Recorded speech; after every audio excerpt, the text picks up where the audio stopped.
most gracious heart friends of freedom, from out the light and love of the Eternal One, I am come to bring to you a sense of dignity which was given to you with the first breath and the first flow of individualized consciousness to all mankind. Beloved ones, the release of the sacred fire into human form is a wonderful occurrence which mankind are prone to take for granted, as they do take for granted so many other most wonderful manifestations of the unfailing light of God. When a tiny baby draws its first breath and comes into manifestation, mankind usually welcome the child. When that child comes to a greater stature, it is often not so welcomed unless it can bring some special quality to the world, and therefore mankind are prone to find themselves as lonely ones walking upon the world stage and seeking to find comfort for themselves rather than to express the comfort of God to other parts of life. In this somewhat unhealthy situation which mankind find existing today, the radiance of the ascended masters is charged forth by the power of the ray of truth to enable mankind to see for themselves that as children of the Most High God, the Father loveth each one of his children with a sense of equality, whereby, if they will but recognize the great love radiance which gave them birth, they will find that they will require no succor or assistance from any other part of life. And yet, because of the idiosyncrasies or seeming idiosyncrasies of the universe, when they do not require comfort, it seems that it will be quite evident. For people are quite prone, beloved ones, to assist those who do not require assistance, and to withhold their assistance from those who require it. This may not be the most gracious act which mankind could express. It may not be the will of God, and yet this is a quality of human nature. I am certain that those of you who are dedicated to serving the sacred fire will recognize that it is strictly up to the graciousness of your own hearts how you serve that law. Beloved ones, the law does not compel you to act in a proper manner. You are given free will, and yet, beloved ones, there is a recording made of each act and each thought of an individual. Therefore, mankind would be ever so wise if they would always direct their energies and their attentions toward the Most High in each individualized expression of God whom they meet, recognizing that by doing this specific act of mercy, they will be extending the hope of heaven to that life stream without any qualification whatsoever of the human consciousness. This will bring about a freeing action in the life stream who desires to do the will of God. It will have a side effect of an exalting nature upon the individual to whom the Son of Heaven is expressing their mercy. Beloved ones, you can never err as you express the qualities of mercy and kindness to one another and to all men.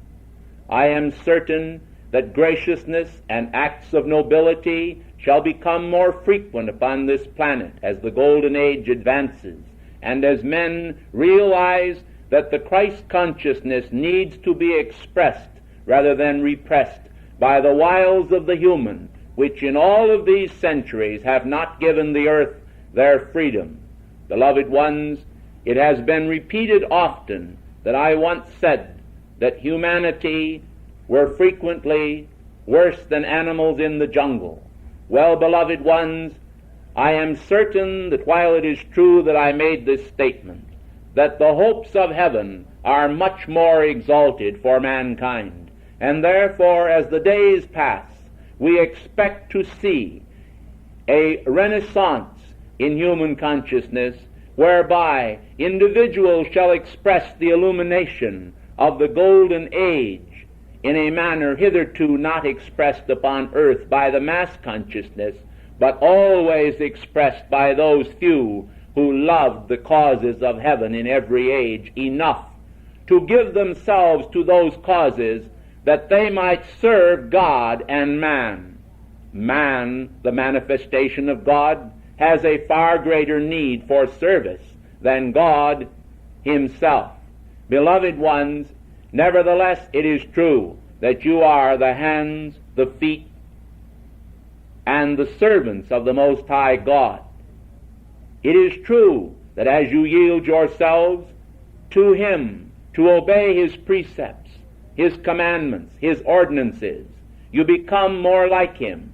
And as you shall yield yourselves to the human, you become more human, but not more humane. Beloved ones, I think that this point which I am trying to make clear to you today will become increasingly clear to you as you stop to think about it. You see, beloved ones, mankind go along for a while just as an automobile traveling in a muddy road. They travel in the same ruts that were made by the cars before them. And oftentimes, if the car ahead was not maneuvered by a skillful driver, they find themselves in a precarious condition simply because they remained in the rut. Well, I am certain that the students of this activity and all men everywhere who love the light do not wish to remain in a rut, but they wish to establish new ideas in consciousness. It has been said that there is nothing new under the sun. Quite so, beloved ones, in one sense. But I am certain that mankind, because of the habits which they have of entering into ruts, will find it necessary to change all of those conditions by following the Christ. The way that mankind can pursue the Christ most effectively is by lifting their eyes up toward the hills, by lifting their hearts up toward the heart of their presence, and by gazing upon the perfection of that presence. That shining perfection can only be made manifest as it is envisioned in consciousness by individual life streams. This then becomes freedom for them individually. How can mankind, by mimicry and by imitation of human imperfection, expect to find the freedom which God intended them to have? If mankind were the best examples, God would not have found it necessary to send forth avatars and individuals from the heights of heaven to show mankind the way back home. Your beloved Gautama the Buddha was one of these great avatars, even as beloved Jesus and others of the ascended host. You must remember, beloved ones, that these great avatars in some past embodiments may not have expressed the fullness of the light as they expressed in the final embodiment preceding their ascension. Therefore you must be gracious to one another and understand that each individual life stream may be expressing the fullness of that which they are capable of expressing at any given moment. And in great mercy you must call for the perfection of life to descend and to envelop every one with whom you come in contact. I am well aware that this is difficult when you contact old momentums, focuses which are so age-old and so hard and recalcitrant as to be even harder than granite. Well, beloved ones, you must then rely upon a power outside of yourself, which is also within yourself. You must rely upon the power of your mighty I Am presence, upon the great God flame that is within, which can dissolve and cut away even pathways into the mountains. You recall, beloved ones, that many of the secret temples in the mountains were carved away by the sacred fire, by those initiates and those devotees who knew how to melt and dissolve the very rocks themselves and to carve out great chambers in the mountains, hewn out that mankind might worship in secret, closing those openings against the mass consciousness and inviting only those qualified chelas to enter. Well, beloved ones, when you meet an individual then who has a hardened heart, as it were, or has a condition of great recalcitrance, you will recognize that it may require a more than ordinary application of the sacred fire. Some of you may recall the condition where the disciples could not heal the individual or cast out the demon from him in the time when Jesus walked among men in his final embodiment. Well, beloved ones, as he descended, he himself spoke to them and rebuked them for their little faith. This faith that they expressed was a lack of faith, beloved ones. And when the Christ came to this child, he spoke to the young man and immediately caused the demon to go out. Man must understand today that in order to pierce the veil of human maya, which is like granite, around an individual, it may require some time before there is an actual release of that substance. Some of you who are familiar with the Unveiled Mysteries and other books which were released many years ago through my ministrations will recall certain episodes where it was necessary for me to place my hand upon certain individuals for some prolonged period of time in order to bring about a change in the conditions of individuals, which was very densified and very recalcitrant. Beloved ones, I am speaking to you today upon this subject for a reason which may not be apparent at this moment, but as time passes you will welcome the fact that I have given you this instruction. The reason I am speaking about it specifically is that some of you may encounter in the future those conditions which do not seem to yield to your first call or even to a persistent number of calls. And some of you, if you did not have a forewarning of this event, might tend to be a little discouraged because of the fact that your calls did not seem to be immediately answered. I want to tell you, beloved ones, as I have said before, that when a life stream through centuries after century has drawn forth a momentum along a certain negative line, and this becomes very densified and very hard, that even great masters, in changing and altering those conditions, usually do not desire to draw forth enough of the sacred fire to do it instantly, for fear of the harm that might come to that individual life stream. But there is a gradual release which seems to melt the very substance of hardness in that individual's world and release them from the bondage of centuries. This I would do today for each of you who would make a call to me within the secret recesses of your heart. I am not anxious to have you make some public display of this, but if you will speak to me within the recesses of your heart, and will express to me your desire to be free from the binding habits of centuries and those unwanted conditions which do not bring you the measure of happiness which your hearts would deserve, then I think, beloved ones, that it is high time that you find a greater freedom from those conditions by the power of the sacred fire. You must then accept the pressure of the love which I exercise in releasing you this day from those unwanted conditions. You must welcome the pressure of my love and let go of those conditions rather than hold on to them and retain them. Beloved ones, mankind are sometimes very much like young children. They do not seem to recognize the need to let go of a certain condition which is causing them distress, and they seem, as it were, to clutch it to them almost as a rag doll, which a mother desires to take away from her child simply because she wants to give the child something better. Well, beloved ones, we want to give you something better today and every day, and that is the only reason that we ever take away from you any condition which you may cherish which is not the best for you.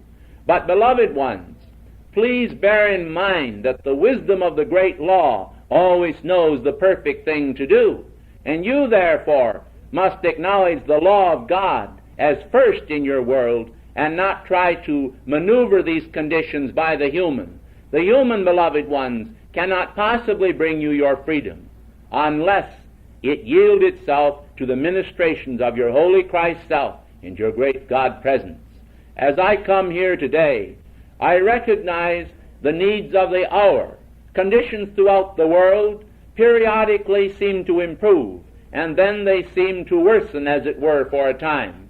This is understandable from the law of the great cycles, and today I find a very recalcitrant condition expressing itself throughout the world in the political arena, and I therefore ask those in this group to make special calls that there come about a great release in the feeling world of mankind, particularly those who are associated with governments and the diplomatic levels.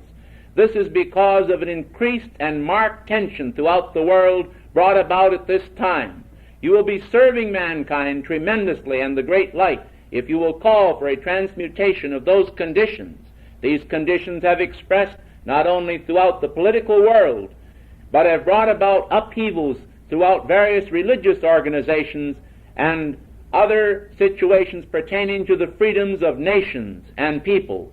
Beloved ones, as you exercise your divine prerogative of calling for this transmutation, know that the call compels the answer. Remember, beloved ones, where two or three are gathered together in the holy name of God, there I am in the midst of them, and therefore the mighty flame of the I am presence answers every call. I think, beloved ones, that gratitude should flood the hearts of men if they knew how carefully they are guarded by the hierarchy of heaven, and yet, again, as little children, they seem to trust, or in some cases be suspicious, which is just the opposite of trust. But this is because they have not had the understanding which the great law would give unto them and flood into their world by the flame of illumination. Some of them have not had the understanding because they simply would not accept anything new. Once they seemed to embark upon a certain specific course, it was as though they felt that that course could not be altered. Well, beloved ones, you have the power to alter a course when it is the wisest and proper condition to manifest in your worlds. But you must recognize that this is the great law of God, which must act for your freedom, and not some human condition which you would impose falsely contrary to the great law of God. I think that you recognize that the great ascended masters are in themselves advocates of freedom for everyone. There is no one in this room or upon this planet that we would hold in bondage, and yet some of you have pledged yourself at inner levels to a specific service to mankind. Well, beloved ones, we do expect you to keep your vows as best you have made them, and we expect that you will fulfill those covenants you have made with your mighty I Am presence, and we will assist you in the fulfillment of those covenants, beloved ones, according to the pressure of your own acceptance and the open door of your heart. How can we, beloved ones, interfere with human free will if that will persist in having its own way? It is only when mankind acknowledge the principalities of heaven as taking precedence over all earthly authority and knowledge that that heavenly authority can act in their world. Do you see, beloved ones, the recalcitrant conditions of the outer world are brought about because mankind simply would not heed the call of their own mighty I Am presence. Some of you are familiar with the history of France to a much greater degree than others, and you will recall some of my ministrations at the court of France, where I attempted time and time again to contact members of the French nobility because I felt that they were the most receptive, in most cases possessing the best education and possessing the power of influencing other men, so that there could ensue a permeation of the great cosmic law of freedom to the people of France, amplifying the mighty fleur-de-lis of the threefold flame within the hearts not only of the French people but of the entire planet. Well, beloved ones, because they closed the door upon me and refused to heed me, much good that would otherwise have expressed through those centuries and dark periods did not express. Do you see, beloved ones? Those individuals themselves were ever so curious as to my personal life. They were really enamored, as it were, by the fact that I seemed to possess the power of mysteriously disappearing from their midst, even as Jesus possessed. They were also amazed at my seemingly great wealth, and they were also quite shocked at my age and at my appearance. Well, beloved ones, those of you who can understand human nature will see that although they were pleased at the mysteries involved in my existence, they were not pleased enough to express the freedom which I advocated, and therefore the world was the poorer and suffered greater penury simply because they would not accept that on behalf of mankind which mankind required. Well, beloved ones, you today are in the position of those noble men. You have an example today before you in the thoughts that I have expressed to you. And if you will take those thoughts to your heart and expand those thoughts by the power of the 3 times 3, you can be, for mankind, those noble men and women who will accept the call of freedom within their own world and will bring about, through the center of influence radiated from your own force field and being, a new renaissance of beauty, loveliness, gentility, and assistance to the planet Earth. Well, some among mankind may say, I simply am not great enough. You may say, dear Saint Germain, I cannot do this. Well, beloved ones, don't you think that I know that in your outer self and human self you cannot do it? Of course, beloved ones. Do you think that I myself expressed all that I expressed because of the human? Certainly you must recognize, if you stop to think about it, that I expressed the radiance which poured through me because of the divine. Well then, beloved ones, it is the gracious power and nobility of the divine one within you which must perform its precious work and service to mankind. How else shall there be a change? Beloved ones, when the Christ expressed among men, think you that it was the spirit of the man Jesus, or was it the radiance of the cosmic Christ which expressed through him? It is always and forever the eternal principle that is magnified, but it is the individual ego that accepts the principle, beloved ones, of light and welcomes that principle to take dominion in its own world. And when this occurs, the individual no longer is expressing humanly, but is expressing divinely as the Father intended in the beginning. Therefore, in the holy name of freedom, I stand this day as an advocate of freedom for the earth, to render that assistance from our octave of which I am capable. I ask only, in the love of God, in the name of the ascended Jesus Christ, that you vow within yourselves, if you are willing, to render your service as an outpost of that presence here among men. I thank you in God's name, and I greet you with the spirit of the morning and the love of the dawn.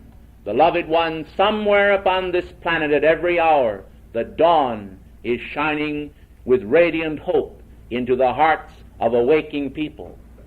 Let you, beloved ones, then, be that people now, as I touch you gently upon the brow with the God flame of immortality called forth from the heart of God within the great central sun.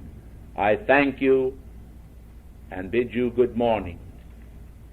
O thou wondrous radiant perfection of the cosmic Christ, thou dawning perfection of life within the hearts of men, express thou thy perfect plan within each waiting, individualized heart. Express the perfection of the presence everywhere, that men may know that I am God, that men may know that the I am within them is God, that men may know that the I Am is good, that men may know that the I Am possesses the intelligence of God and the fullness of all that is the heart of their own mighty I Am presence, the wondrous source of light, love, and perfection. We greet thee again, and hourly, and momentarily, and forever, in the essence of thy supreme intelligence and consciousness, expressing in the hearts of men, in the hearts of angels, and throughout the universe as the tangible light rays of love from the heart of Almighty God.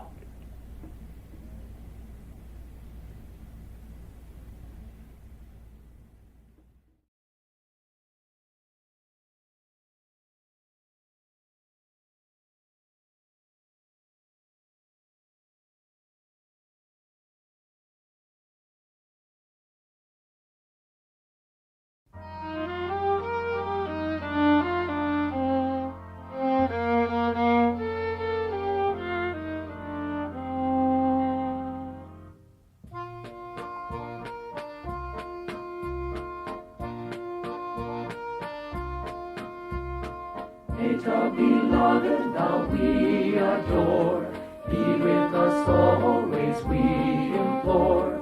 Thy healing power will set her free, in holy light a son to be. God's will divine, our pattern is, it grants each one eternal bliss. So help us now God's will to do, the help within thy heart so true. Our newborn children and our youth shall bring to earth God's flame of truth, from realms wherein they did prepare, to God's great cosmic banner bear. O Mater dear, to thee we call, protect, supply, and guard them all, their parents and their families guide, and may thy love in all abide.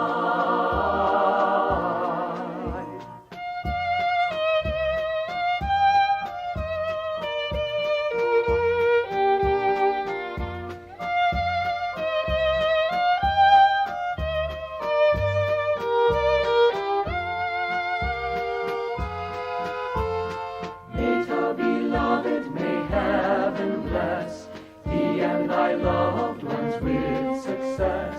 Sanat Kumara, our blessed Lord, and Venus too by earth adored, their patience and eternal peace will hasten our dear earth's release, and in light's power again set free, all life will dwell and serve with thee. Our newborn children and our youth shall bring to earth God's flame of truth, from realms wherein they did prepare, to God's great cosmic banner bear. O Mater dear, to thee we call, protect, supply, and guard them all, their parents and their families guide, and may thy love in all abide.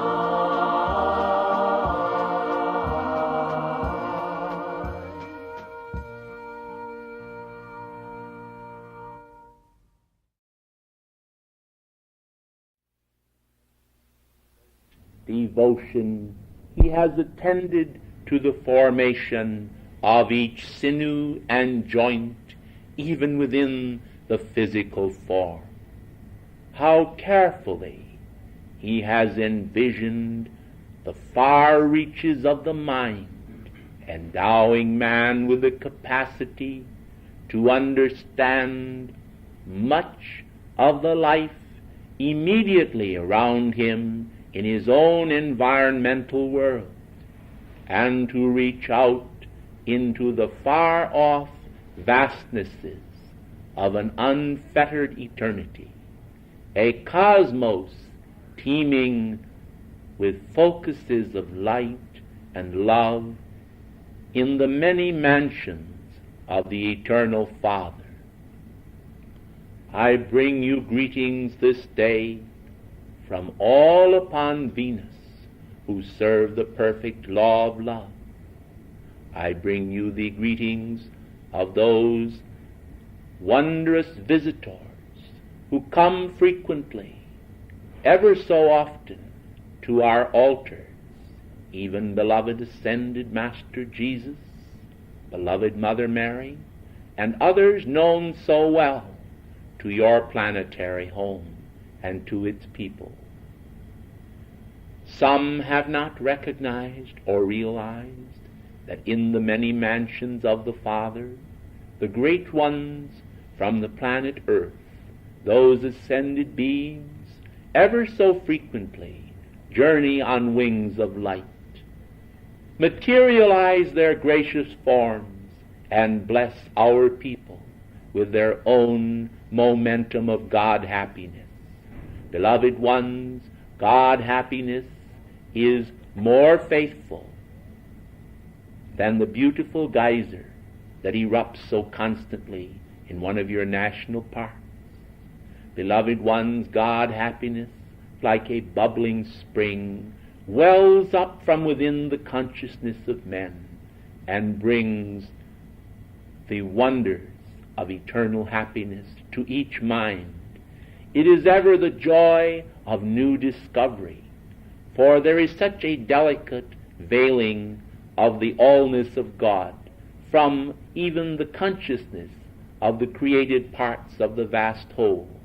It is a delicate veiling whereby mankind perceives the gleams of the wonders of eternity, reflecting through the gentle folds of this curtain, this thin veil which conceals the beauty of God from the eyes of man. And as wonders after wonders begin to unfold, mankind find that as a mirage in the desert, it is ever a little more removed from their understanding and from their consciousness. And so it is, beloved ones, for God himself is transcendent. And the God within man is like a pioneer spirit, reaching out and expanding all of his own glorious capacities to love, to serve, and to give of the vastness of himself as love to man.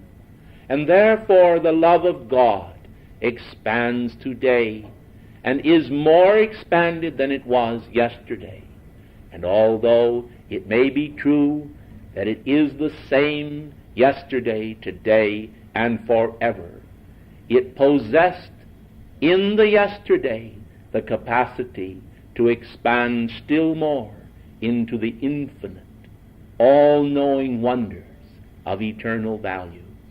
Do you see then, beloved ones, how that mankind are intended to know the mysteries of God as they make themselves worthy of understanding those mysteries? Oftentimes, and ever so frequently, men have desired to know how they might remove the pain and the bane of some serious and frightful disease from amongst them. They have spent vast sums of money and tireless energies. They have kept a vigil in the night in their scientific laboratories. And the angels and the great cosmic beings have guided them. There were times when they did not understand the voice and the inner guidance that was directed to them, and they erred in their apprehensions, and delays ensued, whereby years passed before some frightful calamity could be averted. And then at last a receptive heart. O precious ones, how wonderful is a receptive heart, came into existence through the progress of some individual who desired to unfold their abilities, both of a scientific and a spiritual nature, and by reason of their attunement and their service, another milestone was passed on the road that wipes away from the eyes of humanity every tear and brings to mankind the fullness of that God happiness created simultaneously within the first photon of all creation. Blessed ones, if you pause to think upon it, each cell of your being contains within it a wonderful direction from the eternal Father of all. The Father of lights, then, has endowed each tiny point of light that makes up your body or your bodies, and has endowed that particular specific part with a God quality which will keep it in perfect harmonium if it is not tampered with. It even contains within it the healing power to right all wrongs, to calm the boat of life as it is tipping amongst the storms of life, and to right the craft, to steer it in a straight course, and to bring it safely home. Do you see then, beloved ones, that all of this power and direction and guidance is inherent within the cells of man, within the cells that make up and compose his body, and within the streaming neurons and electrons that make up his mind and mentality. Beloved ones, all that is recorded in man can come under the domination of the immortal Christ Spirit that is locked within the hearts of man as light. In this wondrous light, all past thoughts of error can be transmuted into light. The shadowed substance which men have in ignorance created can be banished forever by the power of divine change. The universe, beloved ones, is not locked on some collision course whereby it must inevitably collide with some other object and therefore find chaos rather than order. The universe is set by the law of love within the safety of God's hand and heart on a direct, swifter than an arrow flight that leads to the very heart of God's divine love. Beloved ones, then, try to understand that it is the negative ideas of man, the sense of calamity, as epitomized in the words of Job, the things that I have feared have come upon me, that brings to mankind much calamity and much undesirable and unwanted conditions. If they would attune their consciousness with the harps of heaven, which are of far greater value than mankind might at first imagine, they would find that in that spirit of eternal harmonium which manifests in our octave, there is the immutable power of God that leads men to victory over every outer state of consciousness or condition. Beloved ladies, you who recognize full well that it is the Father's desire to have your faces reflect the beauties of inner octaves, how wondrous is the Spirit of God in erasing the lines of fatigue and negative thinking from even your physical forms. Do you think, beloved ones, that we, by the power of light, did not utilize that precious light of God in order to make ourselves that perfect outpicturing of the Eternal One, and thus manifest God's beauty? God's beauty is within you all. It is within the light of your eye, within the smiles you wear upon your faces, and more important, within the smiles that you feel within your hearts. You are His children. You are endowed by Him with light, and this light is your treasure. As you qualify this light with the intelligent comprehension of the divine plan for your own world, you will become a living Christ in action. If, beloved ones, through some unwitting movement of your consciousness, you contact the negative thoughts of mankind and outpicture error, then, as a karmic condition, this must be sometime met and conquered. The law, in its great mercy, has frequently tempered the wind to the shorn lamb of mankind's identity, and mankind have sometimes been freed through the law from the necessity of immediately reckoning with some condition which they have created. In mankind's lack of understanding, they have frequently been emboldened because the mistakes and errors which they have committed did not come immediately to recompense, and therefore they have continued on a personal course of error.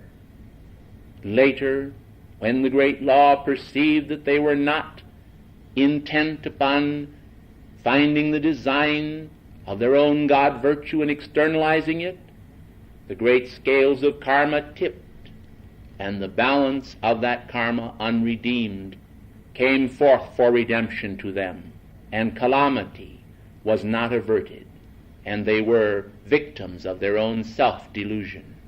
Beloved ones, this was not the fulfilling of the great plan of love.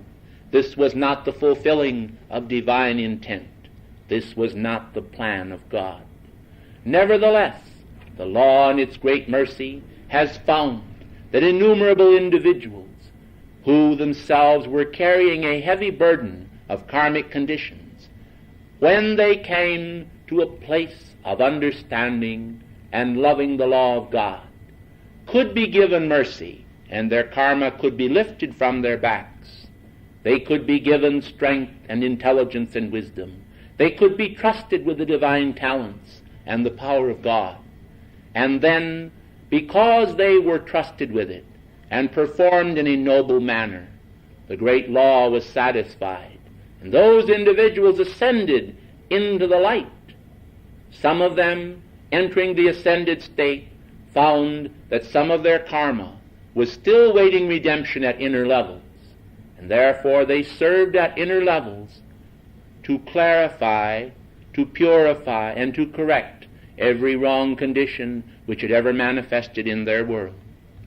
Beloved ones, when Jesus walked among mankind, he taught that heaven and earth could pass away, and yet not one jot or tittle of the law would pass until all would be fulfilled. Those who have desired to tickle the ears of mankind have often brought to mankind's attention a state of vicarious atonement, a state of someone else paying the debts for each individual. This was pleasing to men who sought in doctrine escape from truth.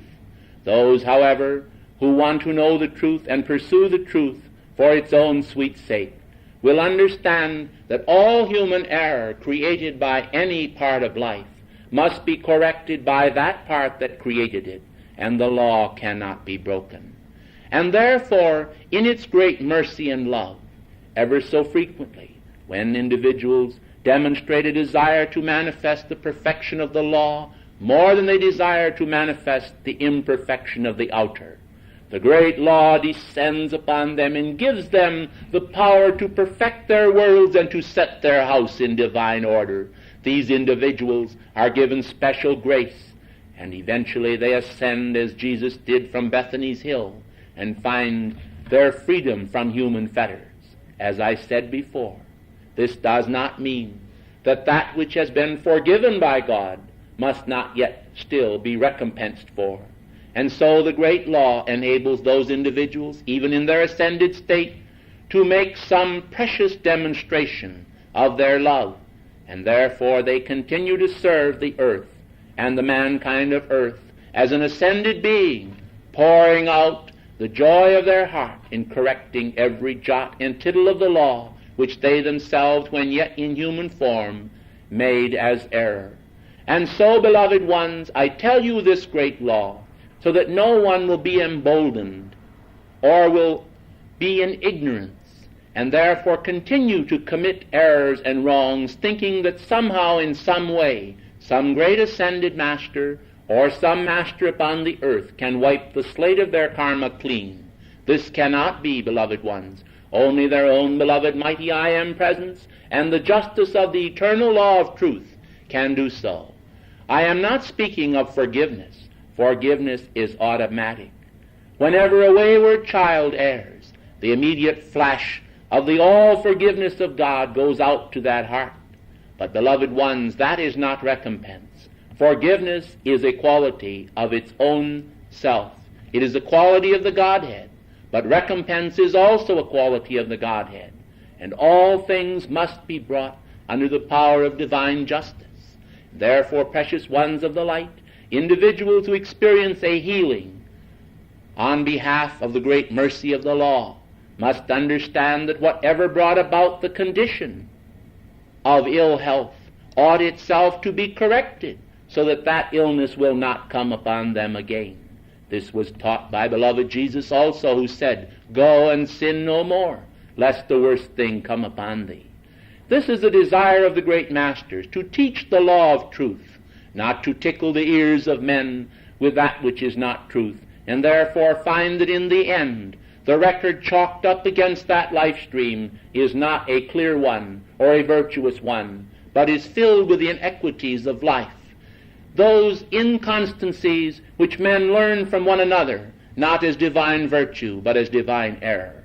In the wholeness and perfection of the great law, the great white brotherhood extends to mankind the eternal felicity of Almighty God, the eternal love of the All-Father for his children, who brings many sons to the captivity of the light because of their love of the light. Beloved ones, men of freedom choose to serve the light, and because they serve the light turns to serve them. Your beloved Saint Germain, Jesus, and many others have so ordained their lives. Self-ordained, self-chosen individuals, chosen by others in the higher octaves, and yet choosing themselves by their own free will to answer the call.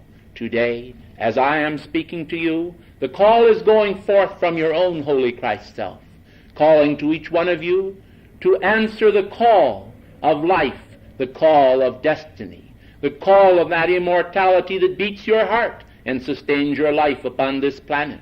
You are not alone. All mankind are hearing the call of their own mighty I Am presence. Some find that their ears are waxed dull of hearing. Some find that they cannot hear. Some find that they can hear but cannot heed.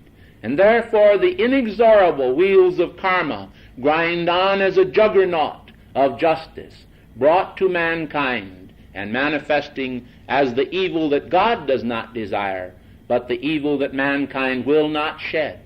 Today I am come to you in the name of mercy, in the name of the great cosmic law of all love, to bring the healing of God to the family of nations, to show mankind the way that leads home, not by that which is not amity, but by that which is unity, the unity of perfection and truth, the unity of men working shoulder to shoulder to move the ponderousness of human thought from mankind's heart, until as a rainbow bridge of light, thin as a gossamer veil but charged with the atomic energy of the ages, mankind will find that power of light flowing through their worlds as divine energy that will exalt their consciousness into the beauties of the eternal octaves. I am sure then they will not miss the paltry scenes which unfold before them here. For in the beauty of eternity they will behold that all things past were but temporal images, occupying their mind along the road to the journey's end, but nothing to be compared with the palace of light that is the Father's home. You, beloved ones, as pilgrims upon this journey, are responsible in one sense for your brothers. You are your brother's keeper, for you are all children of the one Father. I, Meta, coming to you today, bringing the greetings of our planet, desire that this earth shall be a sweet and noble reflection of all that our lovely Venus is. And therefore I call to the sacred fire today, that it may be charged into your worlds in my words, which are cups of light, that the spirit of eternal truth may be cherished by you, as beloved Hilarion, who was St. Paul of old, cherished truth, that you as Pallas Athena, the beautiful goddess of truth, may come to cherish truth within your hearts, far above human error, and in this great love of truth will recognize that truth is God. And so the question which was asked in the episode of Christ before Pilate, what is truth, will be answered by each man for himself, and each man, as a part of God, will come home to the heart of truth, to the heart of eternity's values, brought into the realm of the present, the power of victory over defeat, the power of the ascension over the descension into form, the power of light and the rainbow rays over human ideas, until all is healed, all that is imperfect and incorrect, that is out of the way, is brought into the way.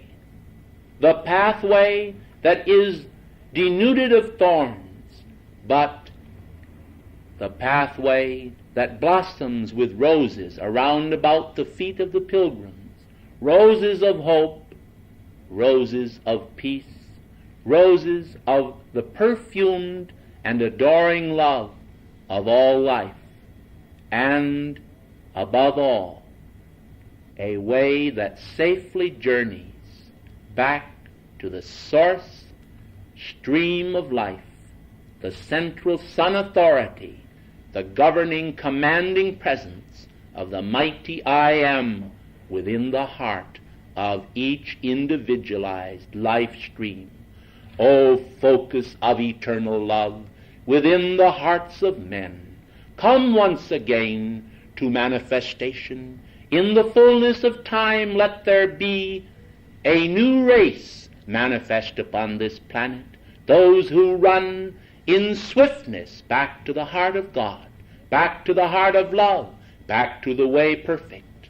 And in this all-knowing let there stream forth from the mind of God and man a joint union, cooperation of oneness that lives in beauty, peace, and comfort eternal. I thank you.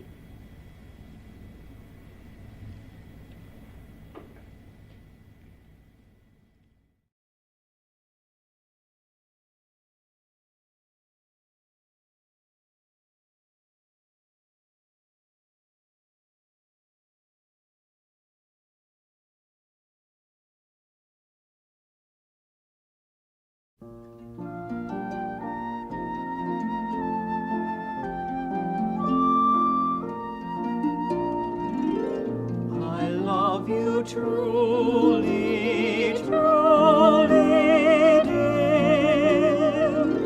Life with its sorrow, life with its tear, fades into dreams when I feel you are near.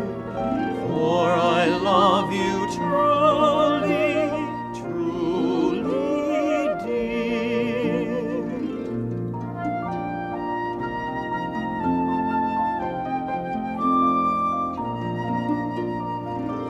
A love 'tis something to feel your kind hand.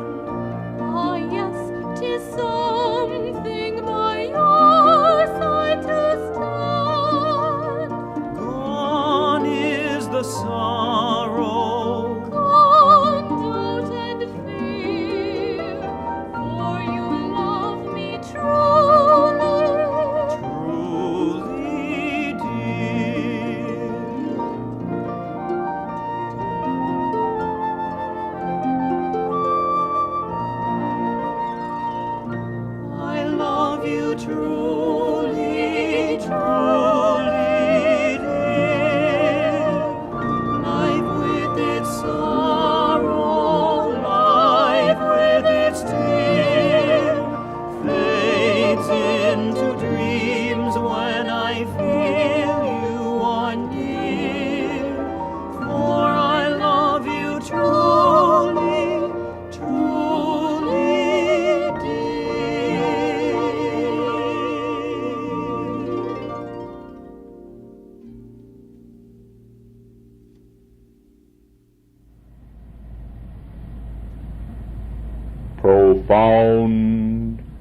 is the wonder of the presence of God. And I would this day, as upon a magic carpet, told to mankind in the tale of the Arabian Nights, exalt your consciousness to bear with me upon the wings of the wind, and to travel over a planet of shining perfection endowed with the beauties of immortal life.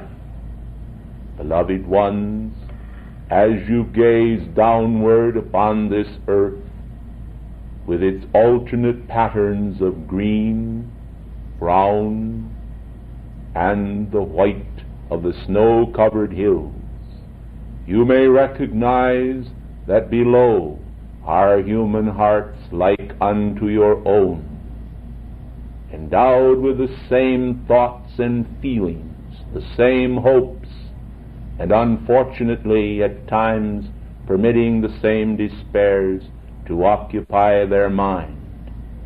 I am this day speaking unto the students that they may understand the need to express the power of love as a radiance, as a sun shining in its splendor, that all who are below in consciousness may be endowed with the best that is within you. Have you stopped, beloved ones, to pause and reflect upon your own individual manifestation of the light of God? You are as a magic lantern, as a motion picture projector. The light of God is within you, and your consciousness is as the film or negative through which the light passes, blazing upon the screen of manifestation that specific quality which the film itself outpictures. But, beloved ones, the light of God that does not fail continues to emanate from the center of your being and floods forth a splendid ray of crystal white purity. The colors, beloved ones, are within this radiance of purity. But, beloved ones, the film, the negative, the individualized expression is your own. It represents the externalization of your own thoughts and feelings, the action and reaction of the play of energy upon the force field of your being. It represents at times, as it were, a haphazard manifestation which mankind have not attempted to control. And then again, it represents a perfected manifestation from the ascended Master's octave of consciousness. But, beloved ones, if you will pause now again and reflect upon yourself and the use of energy which you use daily, you will recognize that you have the power within you. The light of God as shown within the splendid consciousness of the Christ. The light of God as it shines within the consciousness of every ascended Master and cosmic being. And that this light that emanates from you can be released in the full intensity of your great God self, unqualified by the imperfections upon the temporary film of your conscious being. Beloved ones, as you use the violet transmuting flame, you are washing the imperfections and streaks from the film of life, from the lens, and you are purifying that lens, and that film is being washed and altered by master artisans so that it can reflect the purity of the light rays which pass through it. And this makes you then no longer an individual expressing temporal manifestations of imperfection, but it makes you a son and daughter of the Most High God as you drink into the consciousness of the eternal light that is within you. Now then, as you take this journey around the earth upon the magic carpet of your mighty I Am presence, as you gaze down upon those below, would you, beloved ones, offer them the weeds from the garden of your consciousness? Would you qualify the imperfection of your world and pass it down upon them? I think not. Beloved ones, you would offer them the light of God that is within you, charging forth its radiance through your consciousness and blessing them, for only the light can bless mankind. Precious ones of the light, human personality, created by the misuse of consciousness, even when individuals have noble aims, is no substitute for the shining light of the great divine self within. This light within is the self-same source that is within all, and there is no difference in the qualification of this light, and therefore individuals expressing it do not think in terms of lesser or greater, only in terms of the greater light itself, as it represents the purity of the allness of God.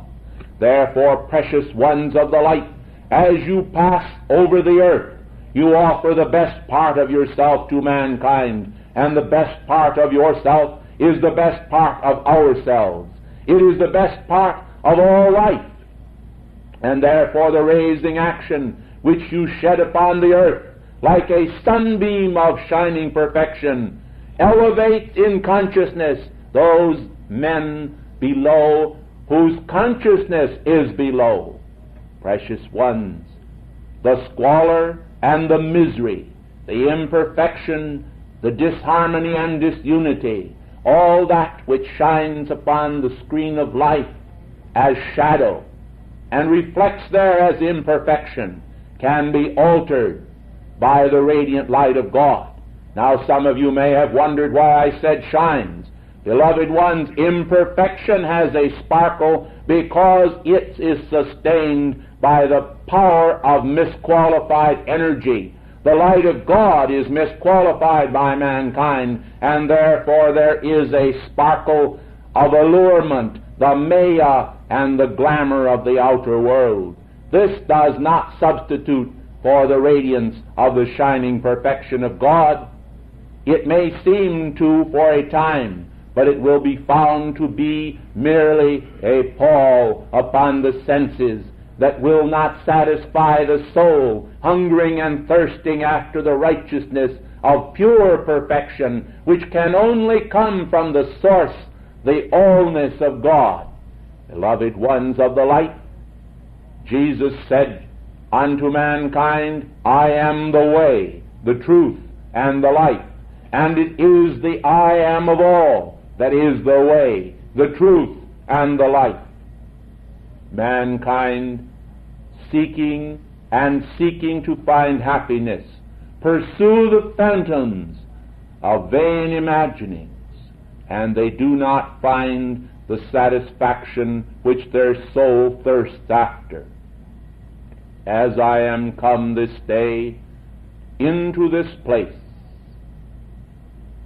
where a work of art is presently on display from my own homeland, France, I come to you to charge into your world that supreme consciousness that exalts mankind and lifts his mind up to behold the sustained beauty of life, which is unperverted by misused human intellect.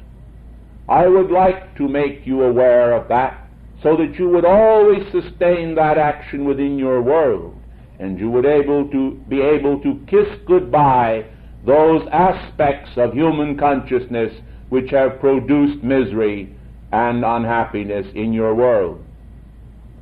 Now, beloved ones, some of you who may desire to see the Mona Lisa may also desire to see some of the works of my hands in my embodiment as Paolo Veronese, but I would like to tell you, as I have said before, that today my services to life are to assist mankind to be artists and artisans of the Spirit, that they may make of themselves as self-sustaining creators, as God intended, a work of art, a thing of beauty that is a joy forever to all with whom they associate. The highest expression of art and music, the highest expression of culture, is always high only because it is charged with the divine radiance of the Spirit.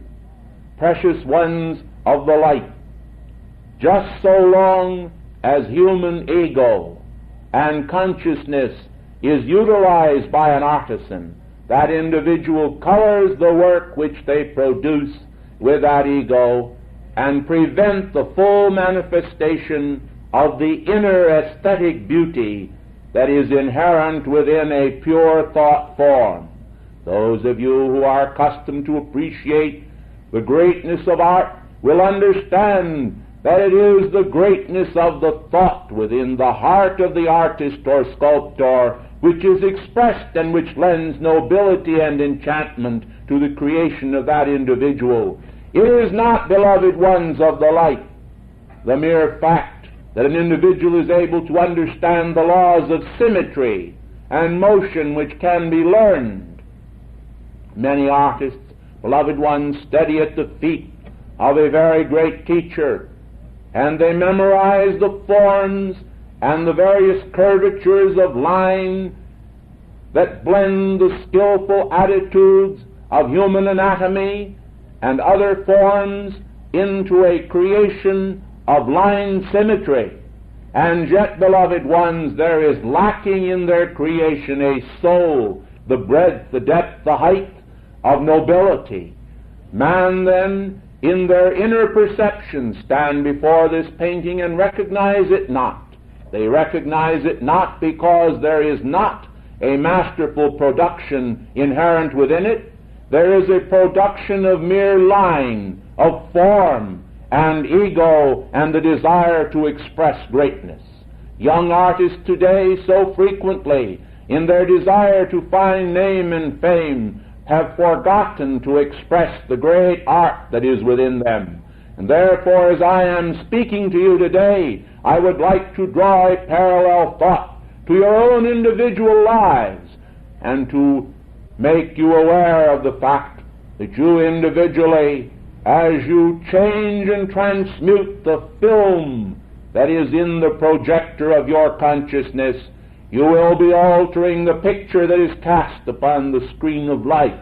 And therefore you can become a manifestation of artistic perfection designed in the form of a son of God or a daughter of God. To accept the present standard, whatever it is that is expressing in your life as the acme of perfection, is of course an error which even your finite selves is instantly aware of. But to understand that now is the hour when you can begin to change those unwanted conditions into the perfection of God and the allness thereof is entirely a different idea which may require some assimilation by your inner consciousness. However, I urge upon you that you speedily understand and accept within your world the fact that you have been given the power by God to alter all circumstance according to a cosmic set of laws, those standards of perfection and those standards of cosmic law which are understood and manipulated by every ascended being. You then are no exception to those laws.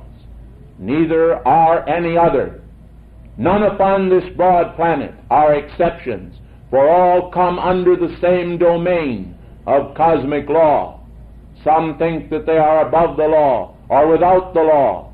This they cannot be, for life itself has an equity which is within it, and the equity of life is the equity of God. The goddess of justice expresses, her voice is heard. All of those divine beings must be heard, whether it be in a soundless sound which is not captured by your ears, or whether it be in a sound which you can hear tangibly. Some of you have heard voices speaking to you. Well, beloved ones, the voice of God always speaks of truth and beauty. The voice of God always elevates the consciousness. The voice of God always elevates man's thought and raises it toward those heights which are absolutely pure and beautiful. When then individuals hear a voice that urges them to commit an act which is not compatible with the decency of an ascended being, let them instantly know that it is not the voice of God. The voice of God is pure and peaceable and gentle, and yet it has the power of immortality and the power of the crashing worlds within it. For all of the worlds that have been created in the past, in universes unknown to your present history, were all formulated by the voice of the Word, made flesh, made manifest in form by the power of the great cosmic law. Mankind someday will be able to understand how to go back to read the Akashic records as they now read the histories of the world. Then those archivists of the spiritual laws will assist mankind as they unfold an understanding of how perfection can come about. Men have read history and observed in history all of the imperfections of the past, but have they understood from those mistakes how to correct them and amend them? You can behold for yourselves that this has not been. And therefore I would like to remind you today that the need is to look toward the future of the shining perfection of spiritual law, that which is not embellished, for it needs it not, but that which is the radiance of all eternity, stainless and pure, manifesting in octaves of light, and yet available to every son of heaven. Precious ones, mankind strain every ounce of their energy. They strain their very souls to attain some particular eminence among men. And yet, how few upon this broad planet truly seek with their all to know the Father's will, the Father's beauty, the Father's greatness. How few are willing to offer their all. How few are willing to be a server of higher dimension, to serve the great cause that will cut the earth free. I would like to speak to you for a moment, beloved ones, about those fetters which mankind have installed so securely about them, as though they were afraid if those fetters were cut they would float away and drift into an empty nothingness. I would like to tell you, beloved ones, that this is not truth. This is not truth. Mankind need have no fear that if they cut the fetters which bind them to the earthly consciousness, they will drift away. For the immortal consciousness of God is within the holy temple of their being. And as the psalmist of old said, to whom shall we go? Beloved ones, where can mankind go? Where can they flee from before the face of God, seeing they dwell within Him and are active in the principle of immortal life? Pause then again and recognize that as you cut those weights and sins of human omission and commission from your consciousness, you will be enabling that consciousness to rise. And as it rises and looks up toward God, it cannot escape entering into some measure of the eternal mind. That measure at first may seem small, because it will be limited by the finite. It is as though a person stood before the window of a large shop, covered over with the accumulation and dust of centuries. Then they dipped a cloth into water and began to make a small hole in the dust of this window. At first, a small ray of light would come in. If they pressed their eye against this tiny hole, they would be able to see far and wide. But if they stood back from the window, the hole would still seem small. And so it is with the window into eternal beauty. Men, as they temporarily press their eye against the small hole, while they sit in heavenly places and are in our radiance, in an exalted consciousness, are able to momentarily catch a glimpse of the wonders of our octave. When absent then and separated, as it were, in physical form from one another and from those heavenly places of consciousness, it is as though they backed away from the window and the whole fades into a limited nothingness, and the shadowed window itself seems once again to occupy their consciousness. What is the remedy? It is so simple that I am sure you have immediately deducted. It is to clean the entire pane of consciousness, and then you will be able to see all of the purity of God at all times. You will not blame others. You will not blame organizations. You will not blame religious institutions. You will not blame individuals among mankind for your lack of vision and perception. You will immediately recognize that you have in the past neglected to clean the consciousness of the eyes of your soul and to gaze at the purity and beauty which was all around you.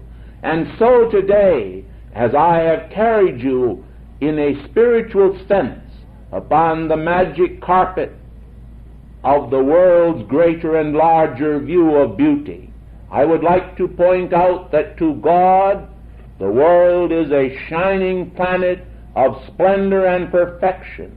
Its people are pure and noble and grand, sons of God, radiant and shining with light. Man finds it difficult to understand that God would not understand of the existence of sin and inequity. Well, these are theological matters which I shall not touch on upon this occasion at length. But those of you who are hungry and thirsting after righteousness will understand this one idea, that it is impossible for the mind of God to be full of iniquity, and therefore the mind of God cannot contain any iniquity whatsoever. It is all purity, all perfection, and it is not, therefore, aware of human emotion.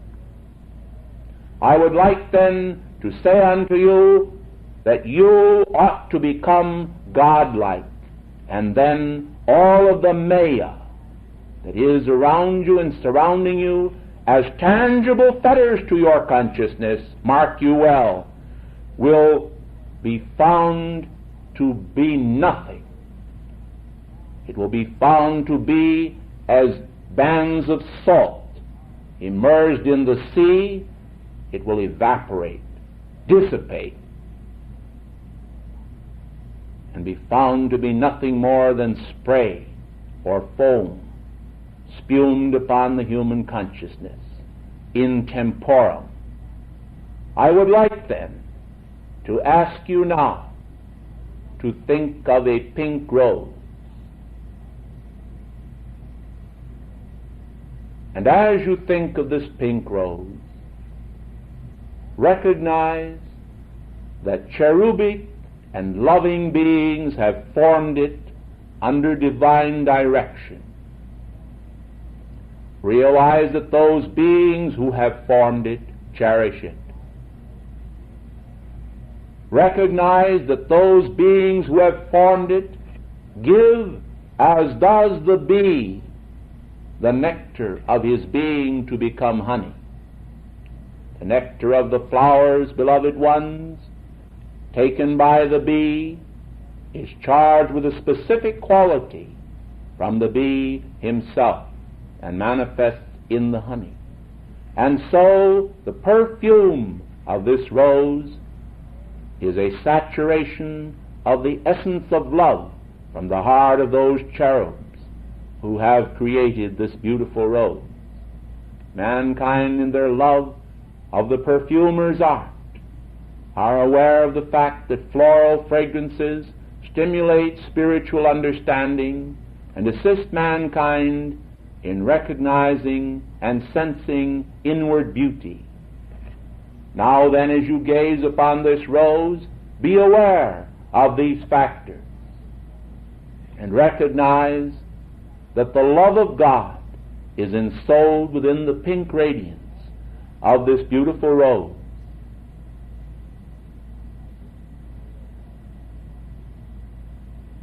Recognize now, beloved ones, that the never-failing light of God is shining through the radiance of this rose out into the world of form, and is not limited by time or space or dimension.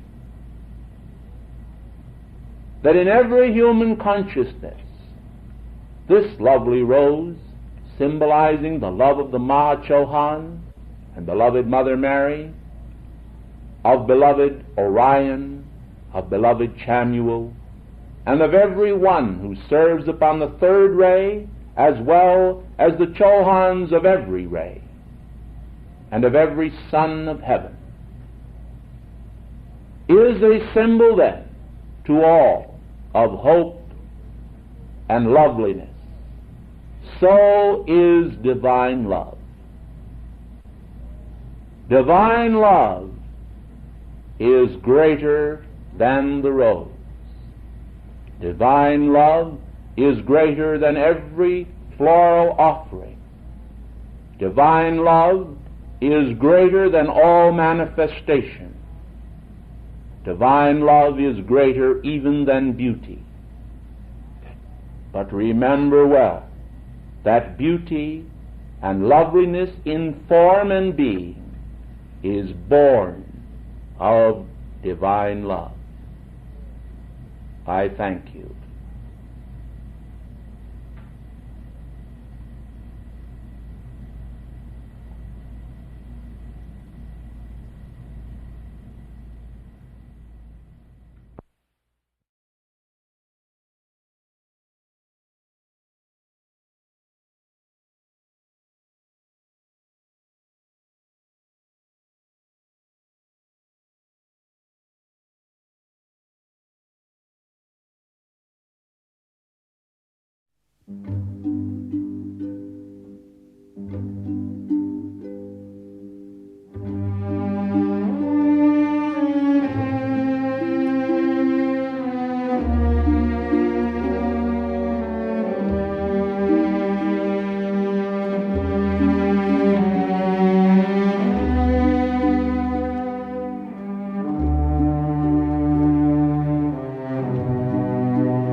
Beloved friends of the infinite and never-failing wisdom of God, mankind do not realize that they themselves are co-creators with the Father.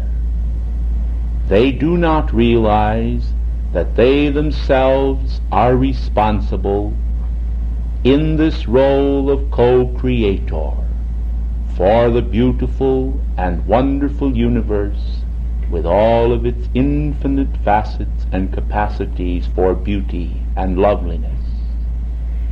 Mankind have externalized a momentum and a concept which does despite to the pure radiance of eternity compressed within the moments of mankind's allotted span. And because of these base concepts, which are not at all basic to the universal law, mankind have drawn wrong conclusions and have abided in mortal concepts to their own hurt. The virtue of the realization that they are co-creators with God is to draw them up once again to that source of the eternal reality from whence they came. Beloved ones, every conference which we hold in the Grand Teton Ranges seems to bring us a deeper sense of the need to bring forth the teachings of the ascended masters to more and more of the mankind of earth, and to make known unto them the wonders of his love. His love is realized by those who have the wisdom to perceive it just as well as by those who have the will to perceive it. Precious ones of the light, there are so many different facets of the Divine One made manifest in the character of the individual seeker, and yet, precious ones of the light, there is a spirit of truth, and that spirit of truth is the spirit of the pure Christ.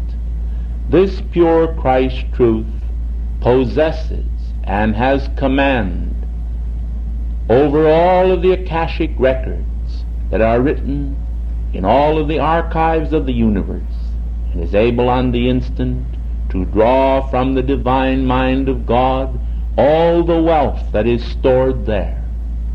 Unfortunately, as mankind embodied in mortal form begin the process of ferreting out the truth within those records, they must perceive through the clouded and opaque images which they themselves have placed between their vision and the light of truth. Beloved ones, the light of truth breaks through in its shining and pierces the gloom of human concepts.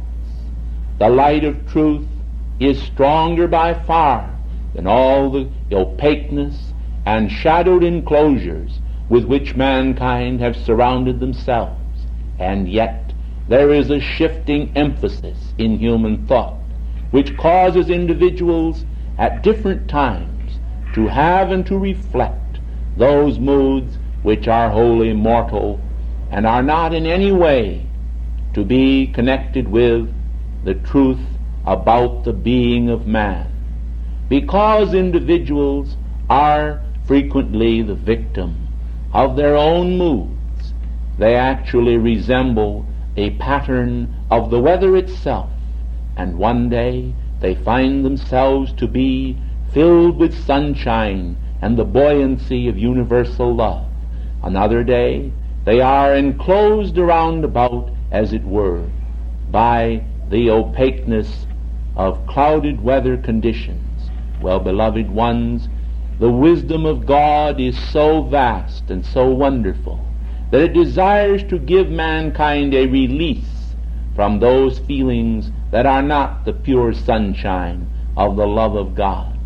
It desires to train mankind in the way which he ought to go, that as man, seeking to understand the mysteries of God, comes to realize that he is, after all, a child seeker desiring to become a manifestation of God.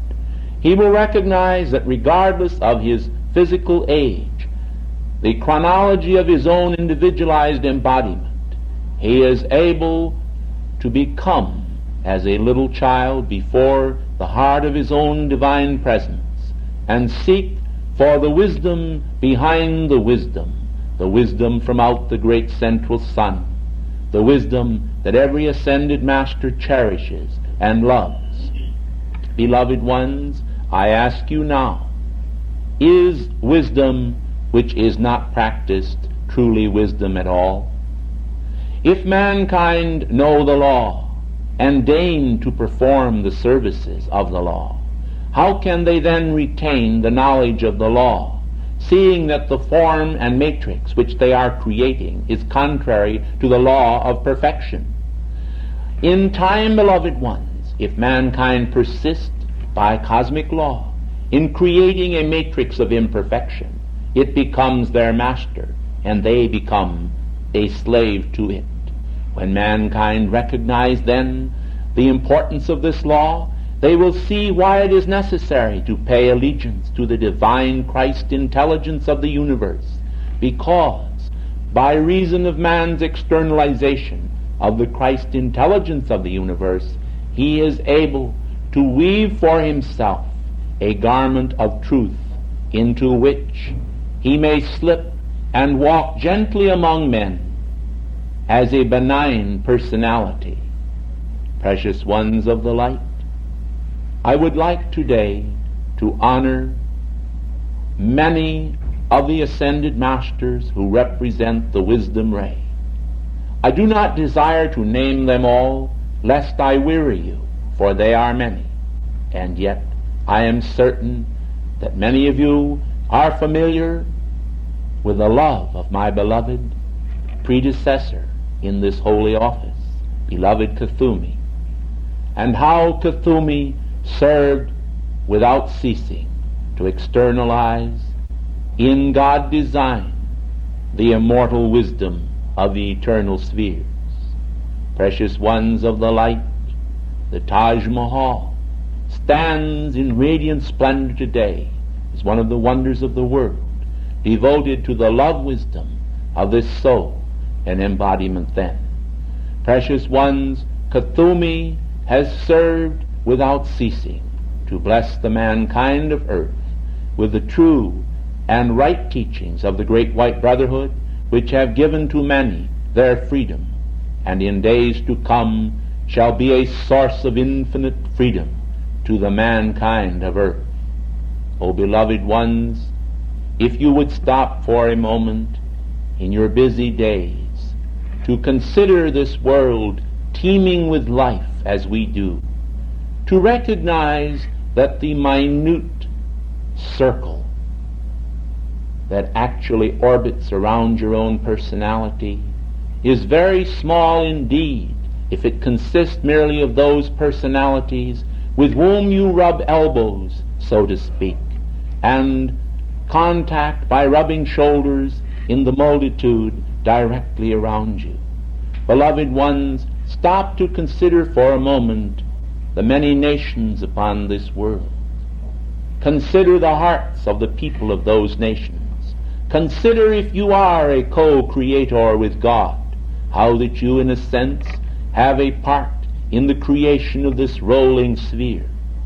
Beloved ones, if the mankind of earth could go back in time to that era before they took embodiment, before they wore the stain of one error thought upon their consciousness, and they could recall for a moment the beautiful wonder, the crystal clear radiance of those moments when the divine immaculate concept for the earth planet was locked within the heart of God, if they could perceive the beautiful thoughts which God radiated forth in wonder, thoughts which he desired to share with each individualized expression of himself, which should walk upon this paradise sphere of perfection.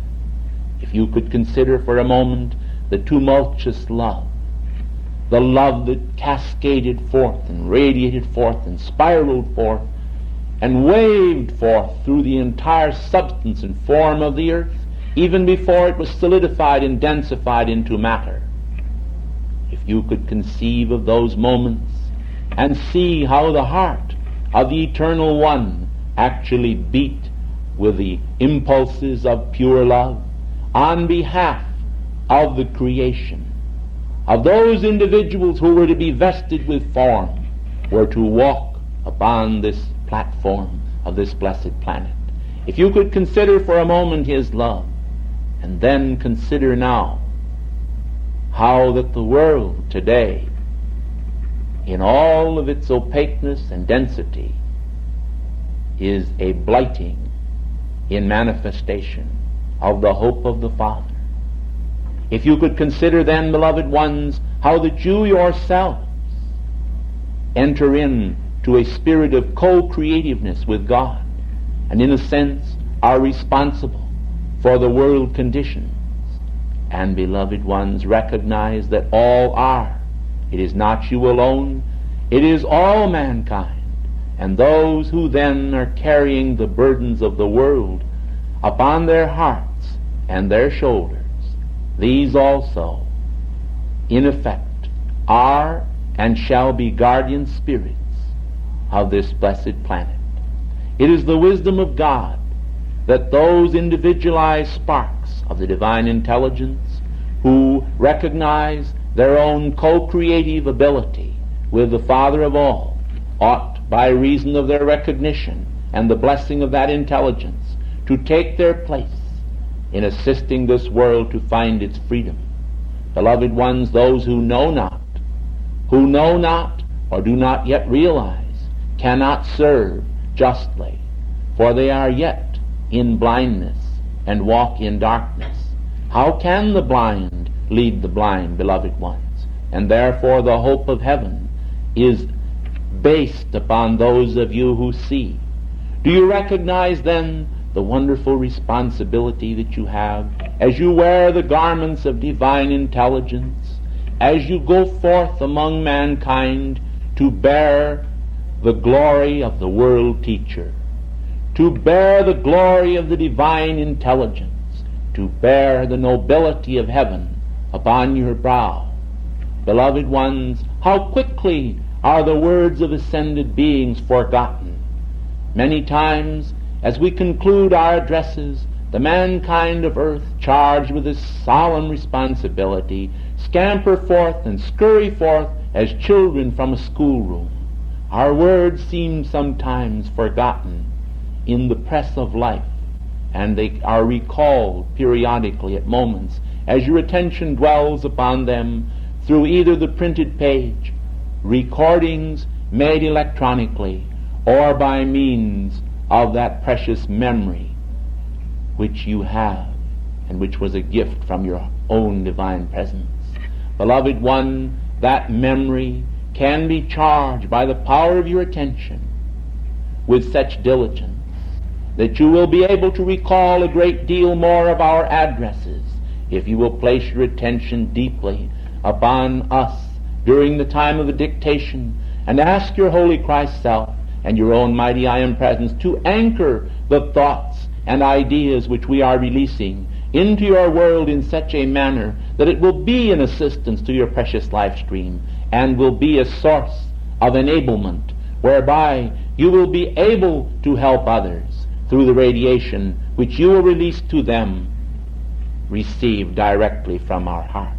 Have you considered, beloved ones, how that your heart is a crystal chalice, and that you actually may remove, at the time we begin our addresses, the lid from the jar of your own heart's chalice, and that you may then store the radiance of our light within this precious jar, gently placing the lid thereupon at the conclusion of our address, and holding it anchored there as a treasure of heaven.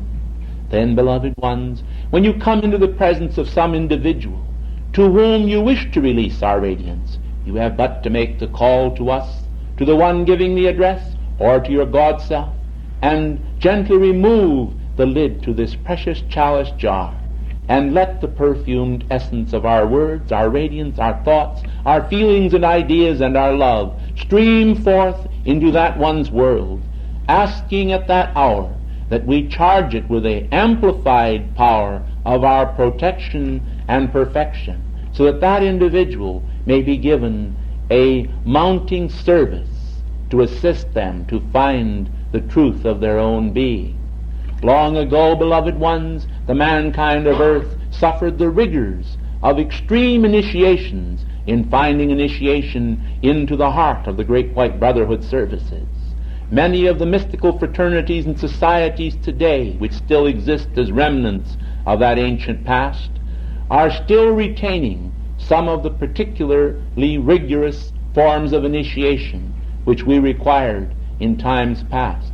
Some of them have actually lowered the bars, so that today mankind do not know or have little conception of the intense action which was required by the great law in our obtaining our initiation under circumstances which were entirely different than that which you find today. Beloved ones of the light, be glad, be happy, and rejoice that the way has been made simpler and easier for you. Do not take it so much for granted. In the name of holy wisdom, consider it as a boon which the economy of life has projected to this generation, in order that this generation, which has been given so much, might be able to render such a great service as to assist the earth in this day to find its golden age freedom, a freedom in the golden mean of perfection and beauty externalized out of the chrysalis of human affairs. Beloved ones, human affairs today may reflect much of human discord, and much which certainly shows a lack of wisdom and perfection. But I tell you that if the law of God be applied, today that law is even more efficacious in action than it was in the days when we won our freedom. For there is behind you, standing firmly behind you for your victory, the wonderful power of the ascended Master Jesus, the tremendous power of the Mother of the world, beloved Mother Mary, the glorious achievements of beloved Saint Germain, the beloved Count.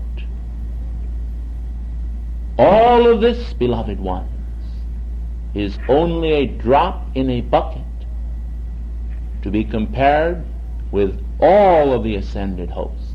And all of the ascended hosts stand ready to assist you to your victory. Beloved ones, I call your attention now. The beloved Jesus, since his ascension, has increased the power which he had even then to a dimension scarcely realizable by mankind. Mankind who in their scriptural interpretation would take his words saying, all power in heaven and earth is given unto me, as being the ultimate, may not be able to understand how that since his ascension, in the infinite, incomparable, transcendent depths of God, he has increased through the centuries his power and his love. They will not understand it perhaps because they limit themselves to finite concepts. But if they will let go of finite concepts, recognize the universal perfection, the progressive order in the scheme of things, they will perceive that even in the octaves of light there is progress being made. Therefore you have today the mounting perfection of innumerable ascended masters, which is progressive from day unto day, and their mounting momentum is a great assistance to your life streams. I recognize, as do all the ascended masters, that the distractions of today and of this hour are vast.